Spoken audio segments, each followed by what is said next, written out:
ஹாஸ்பிட்டல்ல கூட்டு வரும்போது நல்லா கூட்டு வந்தேன். என் பிள்ளை அழகா நடந்து வந்தேன் சார். அவன் இன்னைக்கு என்ன போன மாதிரி தூக்கின்னு போறான். அந்த 3 டாக்டர் மேல தயவு செய்து ஆக்ஷன் எடுங்க. டாக்டர் சரியில்லை சார். இந்த உள்ள எதுவுமே சரி கிடையாது. பேஷண்ட் நல்லா வராங்க, போகும்போது சுடுகாலாம் ஆக்கி அனுப்புறாங்க. என் பிள்ளைங்க வந்து நாளைக்கு யாருக்கும் வரக்கூடாது சார். சவிதா மருத்துவமனை மருத்துவர்களின் அலட்சியத்தால் தனது மகன் கொல்லப்பட்டு விட்டதாக குற்றம் சாட்டிய தாயின் ஆதங்க குரல்தான் இது. சார் அவர் நல்லா தான் சார் வந்தாரு. அவங்க கொடுத்த ட்ரீட்மெண்ட் சரியில்லை. என் பிள்ளைக்கு ஓவர் டோஸ் கொடுத்துட்டாங்க. ஓவர் டோஸ் கொடுத்து அவளை உயிர் போக வச்சிட்டாங்க. ஆனா என்கிட்ட அவன் இறந்தது கூட சொல்ல சார். அவன் எத்தனை மணிக்கு இறந்தா அவன் சொல்ல. ஒரு பெத்தவங்க கிட்ட கூப்பிட்டு சொல்ல சார். அவங்க என்ன ஹாஸ்பிட்டல் நடத்துறாங்க. சென்னை பெரம்பூரில் கரும்பு ஜூஸ் கடை நடத்தி வருபவர் ராஜ். கடந்த ஞாயிற்றுக்கிழமை இரவு இவரது மகன் ஷியாம் இயந்திரத்தில் ஜூஸ் பிழியும் போது எதிர்பாராத விதமாக அவரது இடது கையில் விரல்கள் இயந்திரத்தில் சிக்கிக் கொண்டன. இதில் அவருக்கு 3 விரல்கள் காயமடைந்ததாகவும் ஒரு விரல் நசுங்கி சிதைந்ததாகவும் கூறப்படுகிறது. இதனையடுத்து முதலுதவி சிகிச்சை அளித்த மருத்துவரின் பரிந்துரையின் பேரில் ஸ்ரீபெரும்புதூர் அருகே தண்டலத்தில் உள்ள சவிதா மருத்துவக் கல்லூரி மருத்துவமனைக்கு சிகிச்சைக்கு சென்றிருக்கிறார். முதலில் சாதாரண காயம்தான் சரி செய்து விடலாம் என்று கட்டுப்போட்ட மருத்துவர்கள் பின்னர் அறுவை சிகிச்சை மேற்கொள்ள வேண்டும் என்று தீவிர சிகிச்சை பிரிவில் அனுமதித்திருக்கிறார்கள்.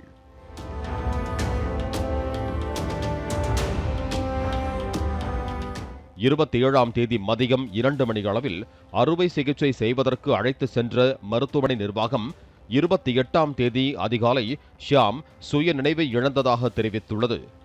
ஆபரேஷன் தியேட்டரை விட்டு வெளியே வந்த சில நிமிடங்களில் ஷியாம் உயிரிழந்து விட்டதாகவும் அவரது உயிரிழப்புக்கு அதீத காய்ச்சலும் கிட்னி ஃபெயிலியர் ஆனதும் காரணம் என்றும் இது லட்சத்தில் ஒருவருக்கு ஏற்படக்கூடிய ஜெனடிக் பிரச்சனை என்றும் மருத்துவர்கள் விளக்கமளித்ததாக கூறப்படுகிறது. வாக் பண்ணி போனா கையை இந்த இன்ஜூரோட நார்மலா வாக் பண்ணிட்டு போனா ஒரு பயம் ஏதோ அவன் பாட்டுல வந்தான். 14 ஹவர்ஸ் எந்த ட்ரீட்மெண்ட்டுமே அவங்க கொடுக்கல. ஒரு டாக்டர் வந்து ஒரு அனஸ்தீசியா கொடுக்குறாங்கன்னா அதுக்கப்புறம் என்ன ப்ராப்ளம் வரும், இது எந்த டைப் ஆஃப் ப்ராப்ளம் வரும்ன்ற அவங்களுக்கு தெரியணும். அதுக்கான மெடிசன் அவங்க அரேஞ்ச் பண்ணி வச்சிருந்தாங்கன்னா இப்ப என் தம்பி போயிருக்க மாட்டான். ஜெனடிக் இஷ்யூ வருதுன்னு சொல்றாங்க சார். அந்த ஜெனடிக் இஷ்யூ வந்து லட்சத்துல ஒருத்தருக்கு தான் அந்த இஷ்யூ வருமா, அது அவங்களுக்கு தெரிஞ்சிருக்கு. இவ்வளவு பெரிய சவிதா மெடிக்கல் காலேஜ்ல லட்சத்துல கோடியில ஒருத்தருக்கு வந்தாலும் அந்த மெடிசன் அரேஞ்ச் பண்ணி வைக்கணுமா வைக்க கூடாதா? தம்பியை கூட்டு போனதுக்கு அப்புறம் 2 மணிக்கு மேல எங்களுக்கு 1 by 1 இன்ஃபர்மேஷன் கொடுக்குறாங்க. சீசர் வந்துருச்சு, நாக்க கடிச்சிட்டான், ரத்தமா வருது. அப்புறம் இன்னும் கொஞ்ச நேரம் கழிச்சு கார்டியாக் ப்ராப்ளம் வந்துருச்சு. இன்னும் கொஞ்ச நேரம் கழிச்சு கிட்னியே ஃபெயிலியர் ஆயிடுச்சு, நாங்க உடனே டயாலிசிஸ் பண்ணணும். கிட்னி ஃபெயிலியர் ஆன உடனே கேஸ் கிரிட்டிக்கல்னு சொல்லிட்டாங்க. மருத்துவர்களின் விளக்கம் முன்னுக்கு பின் முரணாக இருப்பதாக கூறி ஷியாமின் சடலத்தை வாங்க மறுத்த பெற்றோர் தங்கள் வீட்டு பிள்ளை சவிதா மருத்துவர்களின் தவறான சிகிச்சையால் உயிரிழந்ததாக குற்றம் சாட்டினர்.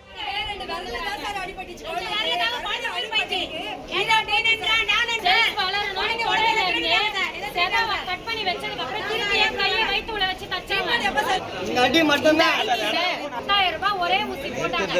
அந்த ஹெவி பவர் தாங்காம உடனே 2 கிட்னியும் ஃபெயிலியர். டெஸ்ட் டிக்ளேர் பண்ணி எங்க கிட்ட சொல்லல. டெஸ்ட் நாங்க தான் டிக்ளேர் பண்ணோம். பல்ஸ் இல்ல, நாங்க தான் எங்க சொந்தக்காரங்க தான் பார்த்தாங்க. சவிதா மருத்துவமனை அறுவை சிகிச்சை மருத்துவர் சூர்யா ராவ் அளித்திருக்கும் டிஸ்சார்ஜ் சம்மரியில் ஷியாமுக்கு முழுமையாக மயக்க மருந்து கொடுக்கப்பட்டு 3 மணி நேரம் அறுவை சிகிச்சை மேற்கொள்ளப்பட்டதாகவும் அறுவை சிகிச்சைக்கு பின்னர் அவர் சுய நினைவுடன் இருந்ததாகவும் ஆபரேஷன் தியேட்டரில் இருந்து வெளியே வந்த சில நிமிடங்களில் அதீத காய்ச்சல் ஏற்பட்டதோடு அவரது பிபியும் அதீதமாக உயர்ந்ததால் ஷியாம் உயிரிழந்ததாக தெரிவிக்கப்பட்டுள்ளது.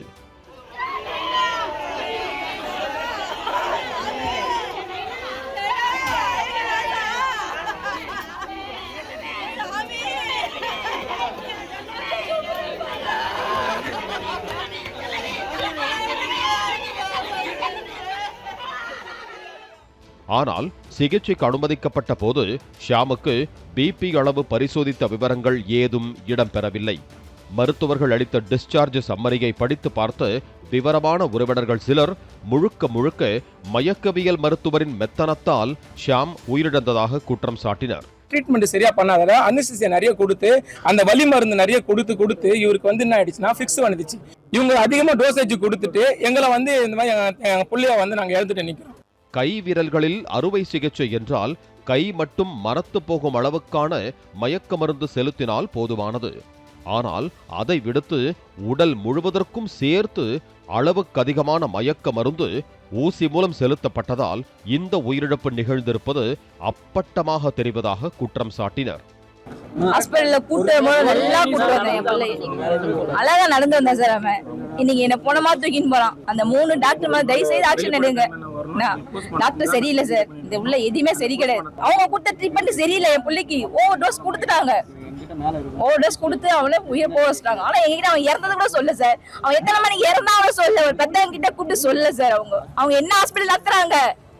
ஷியாமுடன் கல்லூரியில் படிக்கும் மாணவர்களும் உறவினர்களுடன் மருத்துவமனை வளாகத்தில் உள்ளிருப்பு போராட்டத்தில் ஈடுபட்ட நிலையில் ஸ்ரீபெரும்புதூர் டிஎஸ்பி தலைமையில் உறவினர்களிடம் பேச்சுவார்த்தை நடத்தினர்.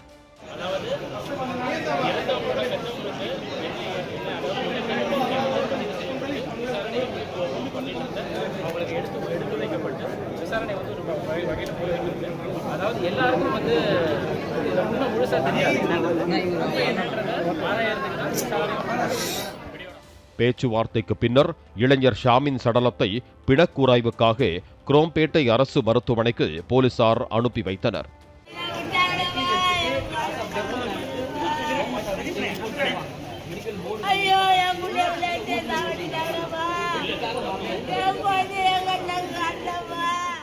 சவிதா மருத்துவமனை மருத்துவர்களின் தவறால் இந்த உயிரிழப்பு ஏற்பட்டது என்று பிணக்கூராய்வில் உறுதிப்படுத்தப்பட்டால் உரிய நடவடிக்கை எடுப்பதாக உறவினர்களுக்கு போலீசார் உறுதியளித்தனர்.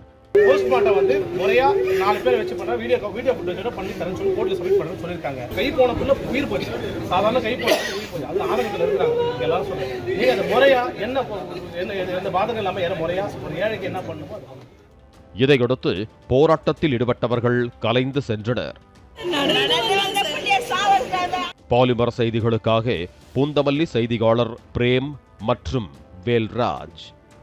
பிளே ஸ்டோர் மற்றும் ஆப் ஸ்டோரில் இருந்து பாலிமர் செயலியை QR கோடு மூலம் பதிவிறக்கம் செய்யுங்கள். செய்திகளை உடனுக்குடன் பெறுங்கள்.